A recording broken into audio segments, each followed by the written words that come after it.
All right, Wagwan. The Toronto man's word of the week is famish. A girl looks so manga, she's been famish from time. B.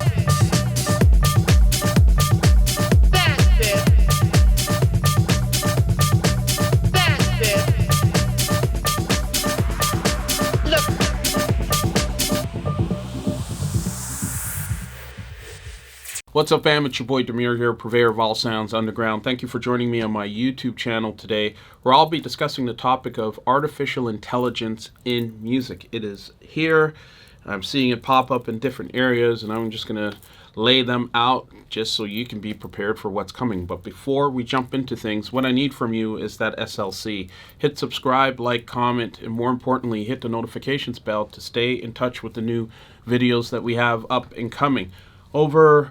It delves between 45 and 48% of you that are watching these videos on a regular and not subscribing. So I don't know what I can do to help you. It's just kind of a waste man move in my opinion. But respect to you for watching. All right, so point number one, artificial intelligence in music is here.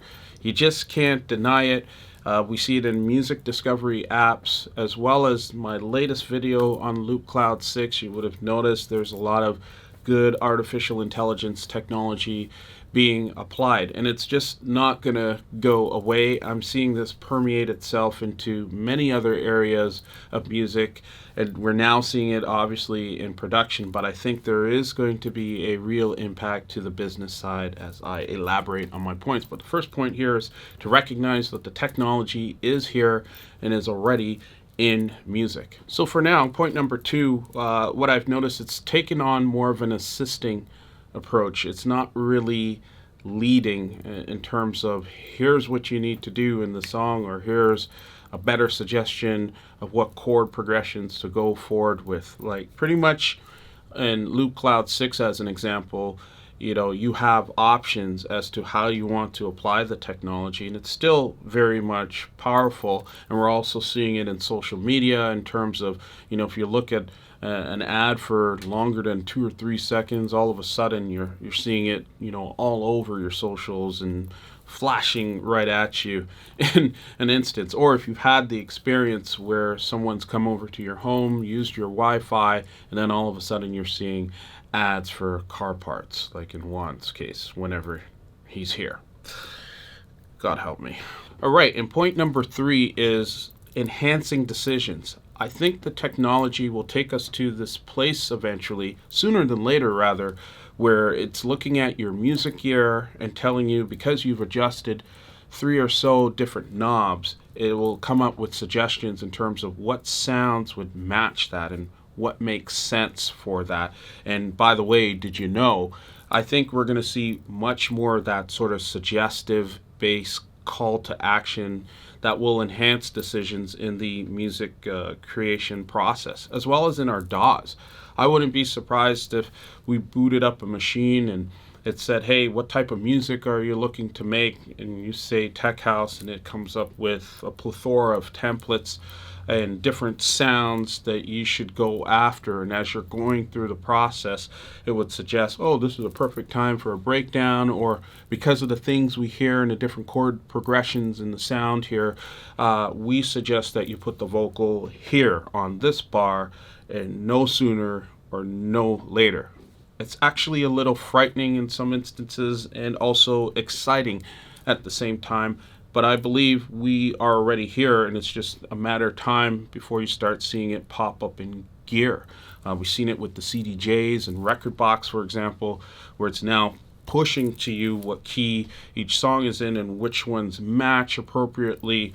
And, it's lighting it up in green and saying, yeah, go for it. Try these couple of things. It's also showing, when you're mixing tracks, it's not necessarily synced, but it's showing you bar for bar, or beat for beat rather, how things are lining up, because it's always listening. As long as things are linked up and connected through a Ethernet router or hub, and the software is there to just be an overlay that's monitoring things, I think we're going to see much more of this stuff in the near future. And point number four, I touched on this in the first point, but it is song recognition, but I think it'll it'll go to a deeper level than, the likes of SoundHound or Shazam, so to speak.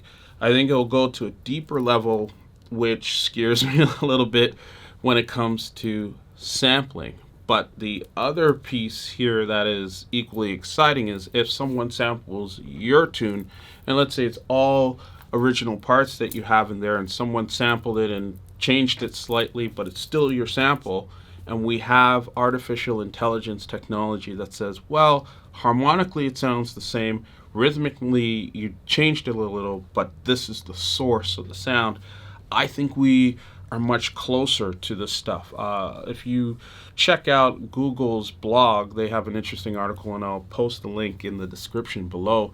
They talk about how the technology works and how it, sizes up different sonic patterns, and you really can't get away from it. It's universal in terms of how humans have been hearing and listening to music on the frequency spectrum. It's anywhere between 20 hertz to 20,000 hertz at the end of the day, and it's the reason why we all know what a siren sounds like from blocks away, because of how it hits our ear. So I think we're going to see more of this stuff permeating when it comes to the space of music recognition or song recognition, and then going a little further to help publishing companies essentially collect on their dues. And point number 5 is already in play: song structure.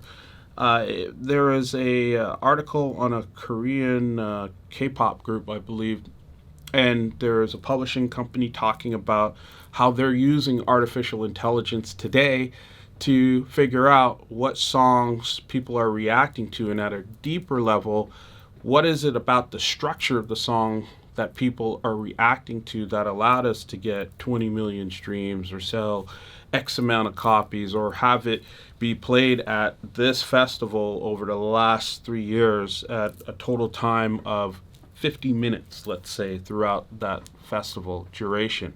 I think we're just going to see more of the stuff. And this part, from a creativity perspective, does scare me quite a bit, because I think it's very easy for corporations, as they're buying up a bunch of publishing houses and older musicians who are sitting on a stack load of compositions and have the ownership of the masters and the publishing to boot, are selling their catalogs off to these companies. And what happens, they're just loading the songs in and saying, pull out the top 5 best ones based on song structure and how people reacted to those songs that we should pull up for a remix or do a little differently in today's day and age. It's going much deeper, and I think when you start bringing in the analytics, more so than the process of serendipity in the creative process, we might find ourselves in a pigeonhole of hearing things, that sound the same. If you think it's bad today, I think that component of it will make things even worse. So hopefully it doesn't go to that place, and it doesn't really worry me too much as a creator, because I think when you have these types of advantageous technologies out there and a bunch of people jump on it, what makes you unique is you can keep your ear to the ground, but it doesn't necessarily mean you have to do these things to be successful. We see it a lot in underground electronic music, where people think you have to do a tech house record that sounds like this artist and have so many followers on your socials to be able to stand out. And I'm here to say I'm one of those people that are going completely against the grain when it comes to that. So it's a little bit of worry, and I do think you just need to be aware.